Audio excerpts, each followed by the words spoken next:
Robin from Teen Titans Go has a reputation for being responsible, at least compared to his fellow Titans. But this doesn't mean he's able to be cool, calm, and collected all the time. In fact, we'll show you a few situations which made Robin completely lose his mind. Before we begin, subscribe to CBR and ring that bell to join our notification squad so you never miss a video. Titans, this is the 4th fire this week I've had to put out with my sweet ninja moves. The best Robin.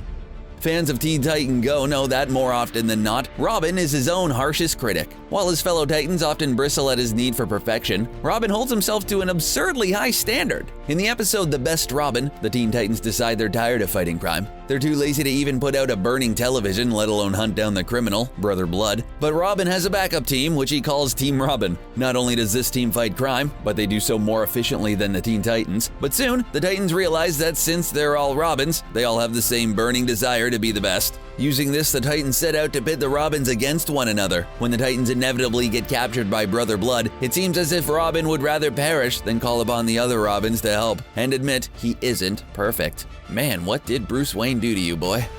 Cyborg! Starfire! Stop drawing on the window! Flashback. Generally, being part of a team of superheroes seems like one of the coolest things you could possibly do. But for Robin, it often feels like trying to herd cats or deal with a bunch of toddlers.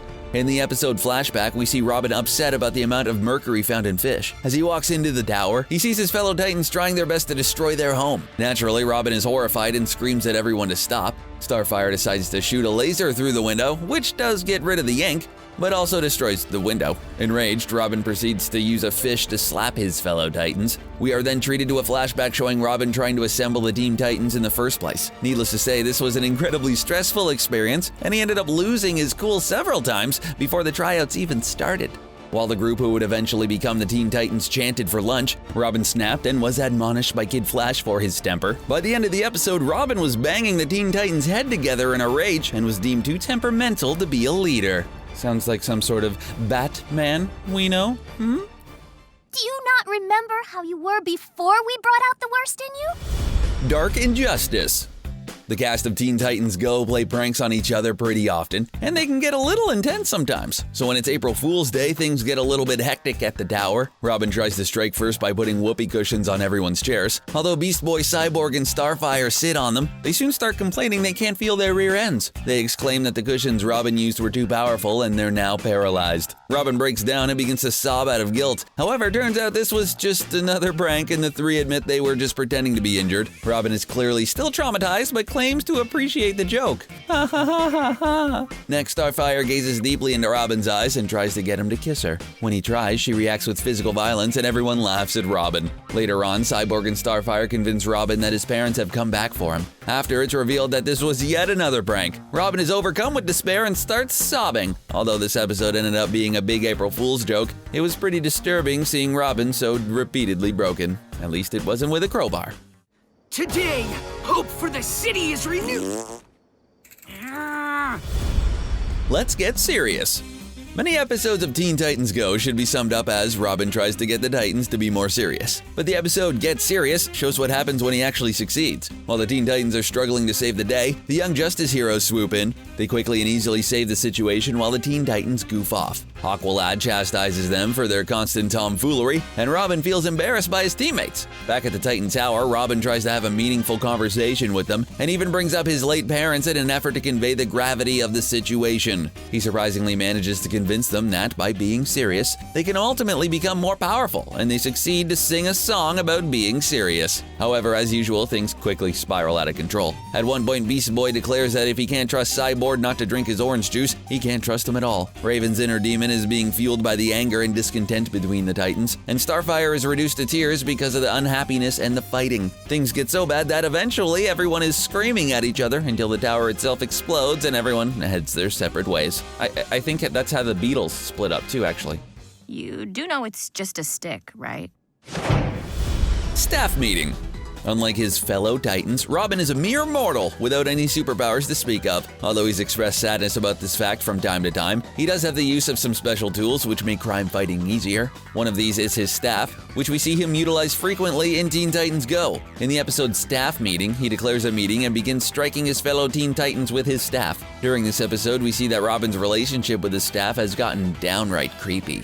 He interacts with it as if it's a person and gets horribly offended when the Teen Titans speak ill of it. At one point during the meeting, Robin totally loses it and bashes his friends with the staff. The Teen Titans decide to use the staff for themselves, but of course, they end up breaking it, which causes Robin to have an absolute meltdown. Eventually, Raven suggests seeking out the Universe Tree for a new staff. Robin does and finds out that he and the Universe make a fantastic team, but when he has the opportunity to get a hold of his old staff, he leaps at it because of his emotional attachment to the item. The episode concludes with Robin happy, but the Universe Tree being used as a plunger.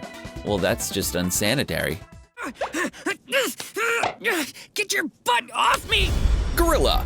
In the episode Gorilla, Robin is doing his best to get the Teen Titans to exercise. All of a sudden, Beast Boy bursts into the room in the form of a gorilla. Robin orders him to return to his normal state and start exercising, but Beast Boy refuses. Naturally, this doesn't sit well with Robin, who goes from exasperated to enraged in no time at all. Beast Boy jumps on the couch, plays with his phone, and refuses to do dishes as a punishment for being obstinate. After he screams at Beast Boy, Raven and Starfire tell Robin that the more he shows how upset he is, the less Beast Boy will listen. Things get even worse when they're in the heat of battle and Beast Boy refuses to assist Robin, leading him to getting thrashed by Mammoth. Back at the Titan Tower, Beast Boy declares himself the new leader of the Titans by gorilla rules. Eventually, Robin manages to overtake Beast Boy and get him to stop taking the form of a gorilla. While everyone welcomes him back, Robin berates them for listening to Beast Boy in the first place and forgetting who their leader really is. Of course, with perfect timing, Batman happens to call the tower, reminding everyone that Robin is a sidekick. That's gotta hurt. It's not that amazing. I mean, it's easy to be good at only one thing. Multiple Trick Pony. There was a time when Robin was eager to have Kid Flash as a member of the Teen Titans, but more often than not, the two are seen as rivals. In the episode Multiple Trick Pony, we see Kid Flash taking out the Hive 5 and then proceed to show off his super speed. Despite not having any superpowers of his own, Robin mocks Kid Flash and calls him a one-trick pony. Kid Flash promptly points out that this would mean Robin is a no-trick pony, since he doesn't have any powers at all. Robin freaks out and accepts when Kid Flash challenges him to a race. While his fellow Teen Titans try to let him know he can't win, Robin insists he'll win the race if he believes in himself enough. But as you probably guessed, this doesn't work. Eventually, Robin shows up at the Titan Tower and demands a rematch to regain control of the Titans. Kid Flash agrees, happy to defeat Robin again, but Robin has a trick up his sleeve. Ousted from the Titans and with nothing left to lose, Robin uses his staff to bash in Kid Flash's knee. While he's writhing on the ground in pain, Robin wins the race and is accepted as the leader of the Teen Titans once more. I believe that's called cheating. I'm having a mandatory hamburger. Yeah, and I'm having a mandatory burrito, baby hands. Baby hands. Fans of Teen Titans Go know that Robin feels embarrassed about his smaller than usual hands. In the episode Baby Hands, Robin has trouble getting his fellow Titans to show up for his mandatory meeting. Instead of taking it seriously, they proceed to mock Robin for his baby hands. Later, during a battle with Brother Blood, everyone except for Robin has their memories erased. You might expect Robin would try to restore his friends' memories, but instead, he sees this as an opportunity. He's so desperate for his fellow heroes to take him seriously as a leader that he decides to completely rewrite history. Robin outright reinvents history to make himself look like the greatest hero of all time. It seems he'll go to just about any length to earn some basic respect from his peers. He even tries to convince everyone that Starfire is his girlfriend, which is actually kinda creepy. However, he does such a good job of manipulating everyone that they believe he doesn't need their help fighting Brother Blood. In order to save the day, Robin needs everyone to get their memories back, which means he has to break down and show everyone his teeny tiny baby hands. Although they survive, they also tell Robin in no uncertain terms that they don't respect him and enjoy making fun of him. But There is no but. That is all. Puppets. At times, it's easy to sympathize with Robin. After all, he's genuinely trying to maintain some sort of order in the tower. Naturally, when the Titans don't listen to him, Robin finds this frustrating. But in one episode, he completely snapped. Puppets started out like many other episodes, with everyone steadfastly ignoring Robin. Then we learn Robin has a rather unique method of coping with the lack of respect he receives from his peers. He has a bunch of puppets designed to look like the members of the Teen Titans, and uses them to act out mundane scenarios in which everyone listens to him. Later, Beast Boy and Cyborg smash apart his puppet stage, and use it to make a pointless door to nowhere on the tower. Robin is so distraught that he rushes through the door and falls the great distance into the bushes below. At this point, Robin has definitely lost it and makes a deal with the puppet wizard, trading in the immortal souls of his friends, although they eventually get them back. The episode doesn't really have a happy ending. We see Robin making the Robin and Starfire puppets kiss, demonstrating that Robin has lost his tenuous grasp on reality. Is this a supervillain origin story? a master of sweet ninja moves. RAD Dudes. Now, losing your parents at a young age is traumatic, but Robin definitely took it too far in the episode Rad Dudes with Bad Tudes. While spending some time outside, Robin encounters some people using rollerblades and becomes positively transfixed. But the guys proceed to insult Robin and talk about an extremely challenging race called the Demon's Tongue. Back at the tower, Robin talks to his parents about rollerblades, and they encourage him to enter the race.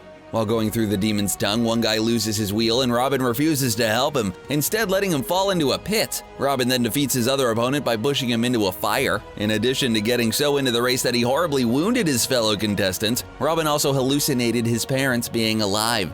There's no doubt that Robin went way too far over the course of this episode. We were left wondering if he had experienced some kind of psychotic break by the end. Lock him up in Arkham! I possess the tightest butt cheeks of any Titan. Ooh. There you have it. What's your favorite Robin moment from Teen Titans Go? Is he your favorite character on this show? Let us know in the comment section below, and don't forget to subscribe to CBR for more videos like this one. Thanks for watching.